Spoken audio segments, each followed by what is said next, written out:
We remain steadfast in our commitment in delivering local news that matters.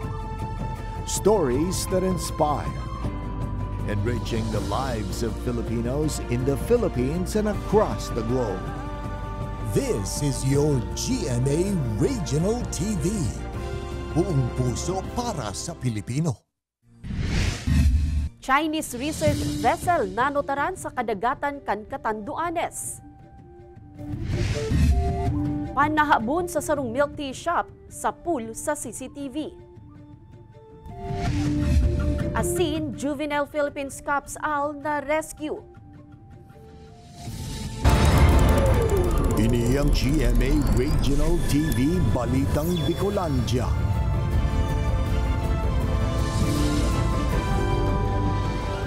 Diyos marahay na hapon mga kapuso, uninaan Balitang Bicolandia. Hatud miyan pinakadarakula asin pinakabagong mga bareta sa Kabikolan. Kami ang tropa nin katotohanan, mahatunin mga baretang mayong pigkikilingan, mayo nin pigpoprotehiran. Live halidigdi sa GMA Complex sa Naga City, ako po si Kate Dolovieres. Chinese research vessel nanotaran sa kadagatan kan Catanduanes. Ang detalye sa report ni Jessica Calinog. Sa laog nin tulong aldaw, nanotaran sa kadagatang sakop kan Bicol Region ang sarong Chinese research vessel. Day subot masyerto kan Southern Luzon Command kan Armed Forces of the Philippines kung ano ang katuyuhan kaini sa paglaog sa lugar. Alagad ang presensya kan barko, day mandaagayo nakakaalarma. Kaya lang yung behavior niya kasi is nakikita dahil alam niyo naman po yung tension natin sa WPS. So we are taking special notice kapag Chinese. Yung po namang area natin na ito talagang daanan po ito ng mga international ships. Pinaaraman subuot sa mga sakay kan Chinese research vessel na pigmomonitor sindakan puwersa kan Pilipinas. May warning man asin koordinasyon sa Department of Foreign Affairs. Puon pa kan nanotaran ang presensya kaini. Pasado alas 7 kasubagong aga kan manotarana ang barko sa kadagatan kan Samar. Nag-answer naman sila minsan sa call. Meron po tayong mga protocol ng identification. So na-identify po siya. Nag-identify naman po siya. Sa probinsya nin Catanduanes, huring na monitor ang nasambitan ng vessel sa may parte kan Baras asin Viga. Kaya nganing malikayan ang paghandal kan publiko. Tulos na nagpaapod nin pagtiripon ang lokal na gobyerno kan Viga. Obheto kaini na matukar ang mga dapat nagibuhon sa mga siring na sitwasyon. Nangapudan man ang alkalde kan banwaan sa mga residente, urog na ang mga nasa coastal area na tulos ipaabot sa saindang kaaraman en kasong igwang manunutaran na kadudadudang lunadan sa kadagatang sakop kan sa indang lugar. Ating mga siguro mga taga-Parapanwit, kung sakali na may makita kayong vessel po na nakatambay po dyan sa ating area po dyan sa karagatan po ng Biga, ipaabot na lang po niyo sa aming opisina para at least po makareport po tayo sa Coast Guard. Ini si Jessica Calinog, Balitang Bicolandia.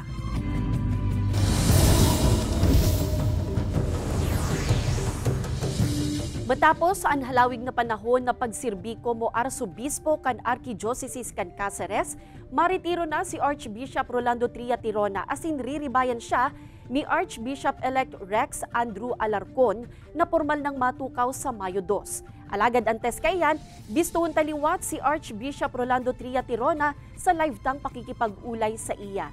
Good afternoon po, Archbishop Tirona. Good afternoon, Kay. What a pleasure to be with you. Yes, Archbishop, ilang taon na po kayong nagsisilbi sa simbahan at bilang Arsobispo na rin po ng Archdiocese of Cáceres? Nag-celebrate lang ako ng aking 50 years ng priesthood last week. So 50 years na ako nag-serve. 20 years na pare, 30 years na obispo. At dito sa Bicolandia, 12 years akong obispo, Archbishop dito. Wow! Ano po ang plano ninyo after na matapos ang inyong pagiging Archbishop? Sa CAM May 2, yan ang formal installation ng Bishop Designate na papalit sa akin.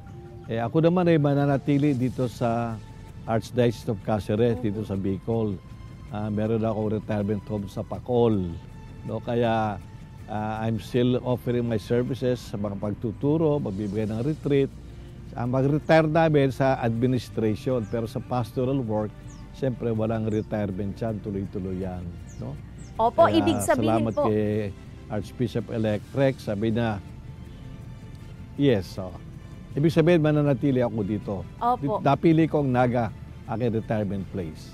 Opo, ibig sabihin po ba nito, Archbishop, makakasama pa po kayo ng mga Bicolano sa selebrasyon ng 100 years of canonical canonization ni Our Lady of Peña Francia ngayong taon? Oh, syempre naman. Yes, syempre naman. I look forward to that. Oo, talaga Opo. excited. Maski September pa, excited na kami lahat. Makakasama pa ako. Hindi ko pwedeng iwanan si Ina dahil hindi niya ako iniwanan eh. Kaya malaking karangalan at kasiyahan sa akin na maging bahagi ng selebrasyon sa September. Opo, Archbishop, ano po ang maipapayo ninyo sa mga maiiwan sa Archdiocese of Cáceres? Ang may papayo ko ay panatilihin, mararom ang pagtubod sa kagurangan ng Diyos, especialmente ang debosyon sa mahal na ina. Ikaduha, nahiling ko ang debosyon ng mga Bicolano sa mga pamilya, kaya mantener ang debosyon, proteger ang pamilya, alagaan ang pamilya, napaka-importante niyan. At ikatulad, siyempre, nakikihiling ko rin sa aking pag-starting din ng 12 years na mga Bicolano talaga nagtatarabang-tabang ng sinda. So continue helping each other, continue working together, especially para sa mga duka, para mga nasa laylayan ng ating lipunan. Ginagawa na naman yan ng mga Bicolano pero mas paigtingin pa. Huling katanungan na lang po, Archbishop, mayroon po ba kayong mensahe para sa mga Bicolano? Aking mensahe, sabi ko nga, panatiling malalim ang pagtubod, ang debosyon sa mahal na ina, at higit sa lahat ang pagmamahal sa ating kapwa. Alagaan din natin ang ating kalikasan, mayaman ang Bicolandia sa kalikasan, alagaan din natin ito. So natutuwa ako at nagpapasalamat sa maalam na pagtanggap sa akin dito at pangangalaga sa akin. Hindi ko siguro talagang yung 12 years ko dito, punong-puno ng pagmamahal. Opo. At pagkakaibigan ng mga Bicolano. Maraming salamat sa inyong lahat at ipapadalangin ko po kayong lahat. Maraming salamat po, Jos Mabalos, Archbishop Rolando Tria Tirona ng Archdiocese of Cáceres.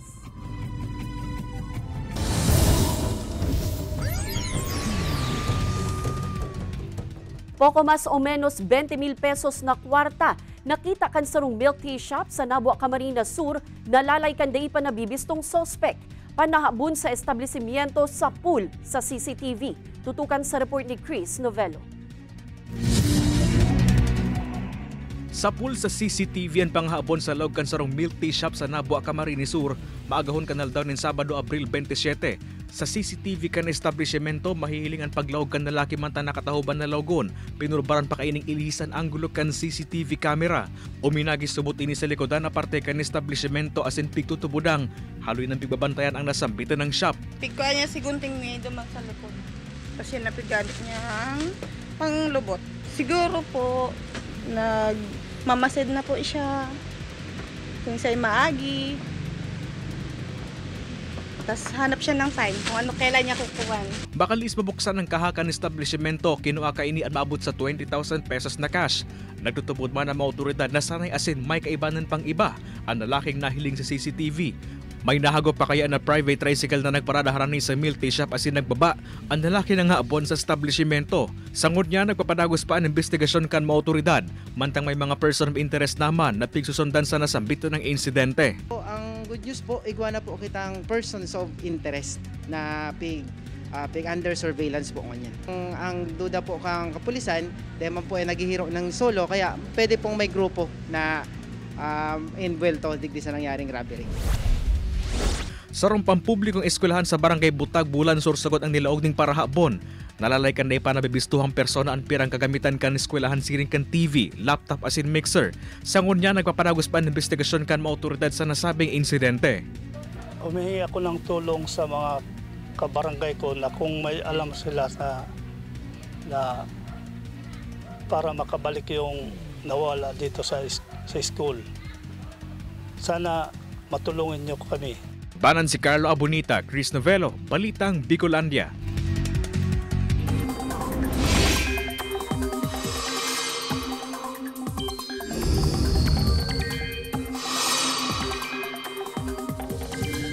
Mga kapuso, sa ibungkan matinding init, may pirang lugar man giraray sa nasyon na posibleng uranon.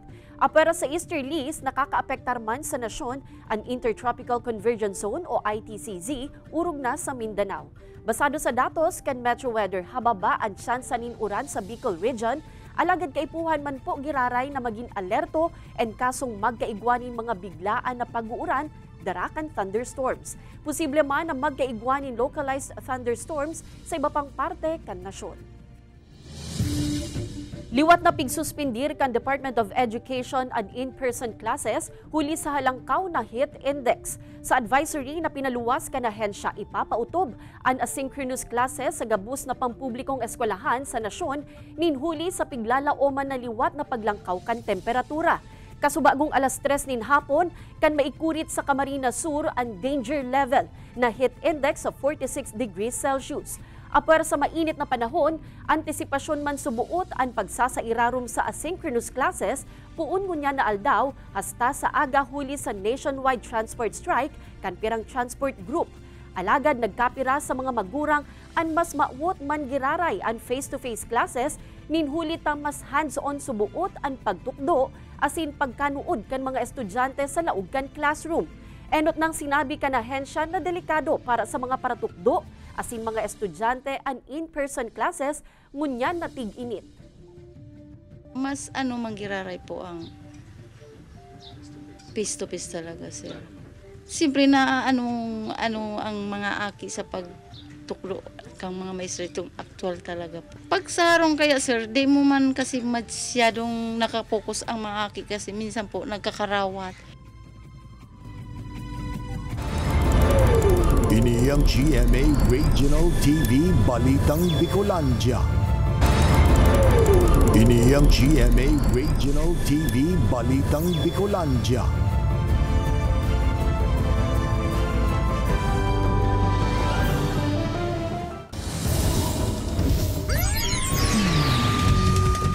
Duwang lalaki arestado sa ginibong entrapment operations kan Regional Anti-Cybercrime Unit kan PNP sa sarong apartel sa Naga City, huli sa subot pambubugaw sa 27 anyos na biktima.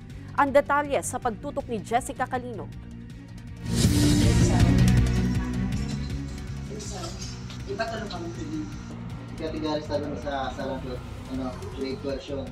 Makalisan makapirang beses na pagpurbar asin planong entrapment na daing nagtrayumpo. Napasakamot naman giraray kan mga otoridad ang 42 anyos na lalaking ini na subuot pigbubugaw an sa iyang dating live-in partner. Sigun sa PNP, kanakaaging taon pa naghagad din tabang sa indaan 27 anyos na biktima na tubong kamaligan. October 2023 subuot kan magpuon an pambubugaw. Basado sa nako ang ebidensya kan Anti-Cybercrime Unit. Actually, igwa na sindang duwang aki as live-in partner. So, di na nakayanan kang babae, nagsuway na lang siya. Pero nagpuon na naman, nag-continue na naman kang ining April. Dakol ng mga sexual activities or videos na ikinakalat kang perpetrator sa mga kaopisina niya. Ang nasambitan ng mga litrato asin video, pigagamit man subuot kan suspect para i-blackmail ang biktima. Paghiwalay nila, kapalit nung nude picture, ayun pa may request pa na magti-threesome sila kapalit noong picture para hindi kalat. Saro sa mga nadakop sa ginibong entrapment operations kan Abril 28, ang 25 anyos na pigbugawan kan suspect sa biktima. Ang duwang nadakop na lalaki nasa kustudiya ngunyan kan Kamaligan MPS. Nagsayuman ang mag-atubang pa sa kamera ang biktima, mantang padagos pang pigukuan na nin pahayag kan GMA Regional TV Balitang Bicolandia ang mga suspetsado. Sa ngunyan, pigsaangatan naman nin kasong pagbayular sa anti-trafficking law, katakod kan Cybercrime Prevention Act ang nasambitan ng mga suspetsado. Kaibanan si Jovel Obiso, Jessica Kalinog, Balitang Bicolandia. Drag den sa likod kan sarong BPO company sa Naga City, pigsakyada kan mga otoridad. Ini asin iba pang operasyon kontra iligal na droga sa iba pang lugar sa rehiyon sa pagtutok ni Jessica Kalinog. Sarong pigkokonsiderar como drug den sa barangay Lerma, Naga City, ang pigsakyada kan mga otoridad kan Abril 26. Tulong persona ang naarestar, asin kantidad 105,000 pesos nin pigtutubudang shabu ang nakumpiskar. Susug sa investigasyon, haloy na subuot na nag-ooperate ang nasambitan ng drug den sa lugar. Itong drug den na to is matagal na rin nireklamo sa hotline ng Naga Anti-Illegal Drugs Task Force na mayroon nga daw drug den sa likod ng na kung saan dito po pumapasok accordingly ang mga call center agents prior sila pumasok. Tulong lalaki man sa Virac, Catanduanes ang naarestar kan Abril 24. Naaktuhan subot ang mga ini na nagagamit nin marijuana sa may barangay hall kan Antipolo del Sur. Sigun sa kapitan, mga baguhan sa paggamit nin illegal na droga ang mga persona asin bako man residente kan nasambitan ng barangay. Sa ginibong search warrant operations man kan kapulisan sa barangay Peña Francia, Naga City kan Abril 25, nasa 120,000 pesos nin illegal na droga ang nakumpiskar sa anom na harong na pigserbihanin mandamiento de Riquisa. 8 persona man ang naaresto, mantang saruan nakadulag sa kabilugang operasyon. Sa Camarines Norte, 5 drug personalities ang nadakop sa magkakasunod na anti-illegal drug operations kan mga otoridad sa mga banwaan kan Daet, Paracale, Mercedes, Talisay asin San Lorenzo Ruiz. Mantang sa Bulan Sorsogon, sarong parasira man ang naarestar kan mga otoridad kan Abril 24 na nakuanan induwang sa Sheinin pigtutubudang shabu. Sa ngunyan, nagtitinir na sa kustudiya kan mga otoridad ang mga personang nadakop sa nasambitan ng magkakasuway na operasyon sa rehiyon. Ini si Jessica Kalinog, Balitang Bicolandia. Liwat na pigsairarom ka National Grid Corporation of the Philippines ang Luzon Grid sa Yellow Alert. Nagpunini kasubagong alas 3 hasta alas 5 ngunya na hapon, asin sunod at siya na alas 8 nin banggi hasta alas 11 nin banggi. Sigun sa NGCP, ang Luzon Grid, igwanin available capacity na 14,902 megawatts, mantang halos 13,823 megawatts ang expected peak demand. Pigpapaluwas ang yellow alert status kung ang operating margin kulang o manipis kung sa indai kaini kayang mapanuan ang contingency requirement. Maaskad na tubig na nakukua harani sa may baybayon kan kadagatan, tigpo proseso na maging potable water sa desalination facility kan LGU Kabusaw sa Camarines Sur. Kung paano yan ginigibo, aramunta sa pagtutok live ni Jessica Kalinog. Jessica?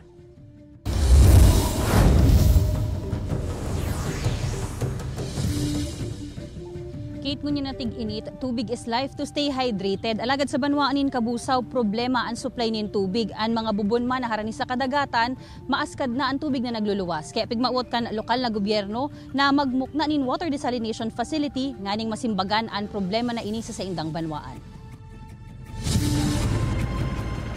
Dekada na subuot na problema ang supply nin tubig sa banwaanin Kabusaw, Camarines Sur. Testigo da dyan ang 61 anyos si Tatay Orlando kan Barangay Castillo. Kaya kan matapos na ang water desalination facility sa indang lugar, saro naman siya sa mga nagpila, nganing digdi makasakdo. Everything inuman, pangkarigos lang. Ngunyan, okay lang tigang alkanin, makakaporboran yung mga pwedeng inuman, barato pa, o makakadinis-mis na kami gastos. 15 pesos ang tubig sa nawasa, 40 pesos naman ang mineral na inumon kan bilog na pamilya. Magastos da ang maray, sabi ni Nanay Esther. Kaya kan bukasan ang desalination facility, duma naman siya nagsasakdo ng tubig. Sasapna ko na po nga ni, pon pagbukas lang po, pignamitan ko, masiraman. Day na maskad, talagang garo namin siyang mineral. Libre pa na pigpapanaukan lokal na gobyerno ang tubig na pigpoproseso sa pasilidad. Alagad plano kan LGU na magpasar nin ordinansa na masingil nin 12 pesos kada container sa mga masakdo para sa maintenance kaini. 150 to 200 gallons per day ang kayang panuan kan kada laog kan tubig sa processing facility. Sabi sa Muya, within daw 6 months, itong filter palitan. Pero ako nag-decide mismo, sabi ko sa Sanggunian, 3 months lang kita. Kasi siyempre alat yan eh. Siguro ang 3 months mas magayon ang lasa kan tubig is aabot mo 6 months. Itong filter, papalitan. 51 subuot ang pH level ka na proseso digding tubig, basado sa initial testing ninda. Alagad isa sa irarong pa sa testing kan Environmental Health Laboratory ang tubig sa desalination facility. Antes ang full blast operation kaini.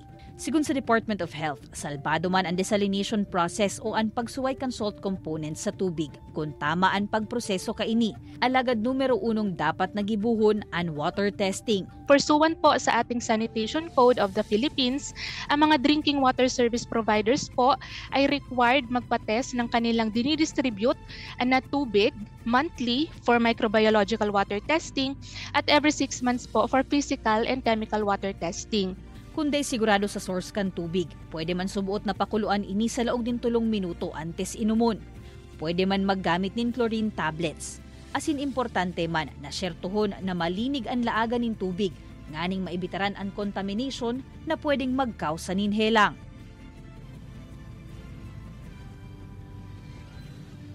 Ngunya na semana kit na schedule o target kan lokal na gobyerno na isairarom sa water testing itong tubig duman sa desalination facility, asin ang target maninda hopefully by the 2nd week of May or the whole month of May maging operational na ini, asin masirbihan na itong mga residente kan buong banwaan kan Kabusaw. Kate? Alright, Jos Mabalos, Jessica. Ini ang GMA Regional TV Balitang Bicolandia. Ini ang GMA Regional TV Balitang Bicolandia.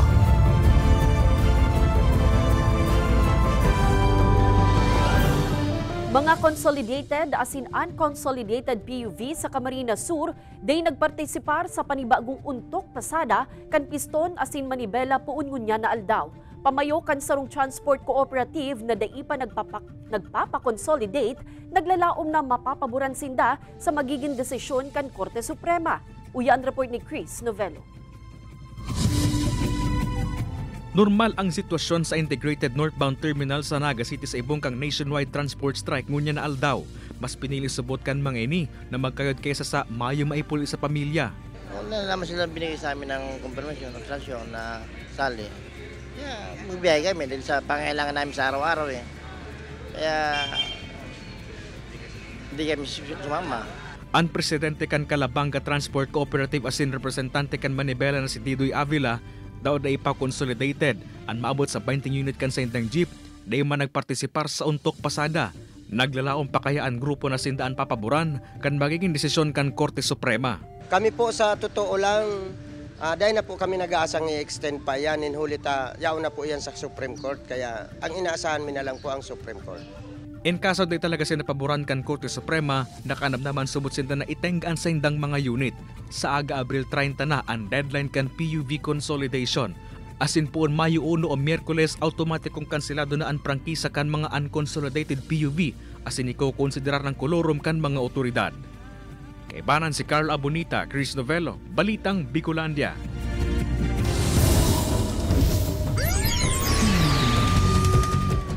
Tulong persona gadan mantang 5 ang irido sa magkakasuhay na aksidente sa Bicol Region. Uya ang report ni Chris Novello.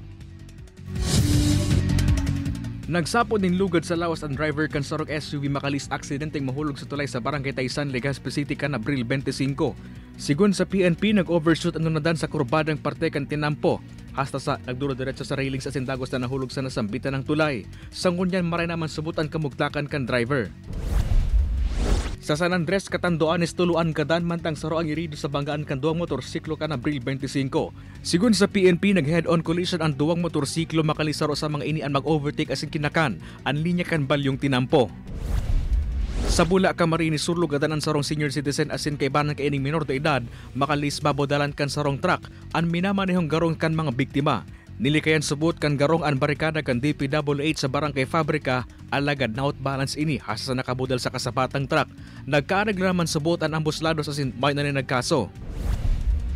Sa Banuan kan San Fernando, lugadan ang sarong minor de edad na lalaki makalis mabodalan kan sarong sedan manta nagbabalo sa Tinampo sa National Highway. Dain na nai-report sa kapulisan ang insidente alagad base sa mga nakahiling digdi. Mabakal sa nakutala sa tindahan ang biktima kan mangyari ang insidente. Sa syudad ni Naga, lugadan man ang sarong 72 anyos na lalaki makalis na hit and run sa Mabolo Bridge. Sigun sa PNP, pulang pick-up subot ang nakabudal sa biktima alagad na inaplakahan. Dahil na naghampang sa kamera ang pamilya kan biktima alagad, hagad kan maini na magkagawa ng hustisya sa nangyari.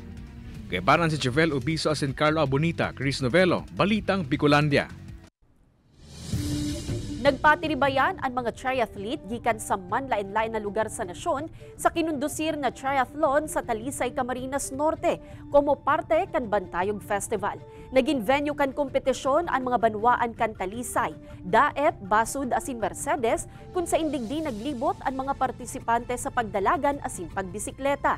Mantang ginibo man ang paglangoy sa San Jose Beach. Nasa 16 anyos ang pinakaaking triathlete na nagbale, mantang 66 anyos naman ang pinakagurang. Parehong tubong Camarines Sur ang finisher sa full triathlon as in finisher sa elite category. Sa kabilugan, naging matrayumpo ang aktibidad as in inumang man kan mga partisipante ang pagiging organisado kan kabilugang event. Sarong Juvenile Philippines Cops Owl ang na-rescue makalihis mahulog gikan sa Puuninyog sa Labo, Camarines Norte. Sigun sa sarong residente, diin naninda ini na ibalik sa iyang pugad kaya dinaranasan nasa sa indang harong. Tulos man na nagresponde ang Penro para sa maninigong disposisyon. Sa presente nasa Bicol National Park ang gamgam asin kung nasa tamang edad na saka na ini ito turn over sa Albay Park and Wildlife Rescue Center.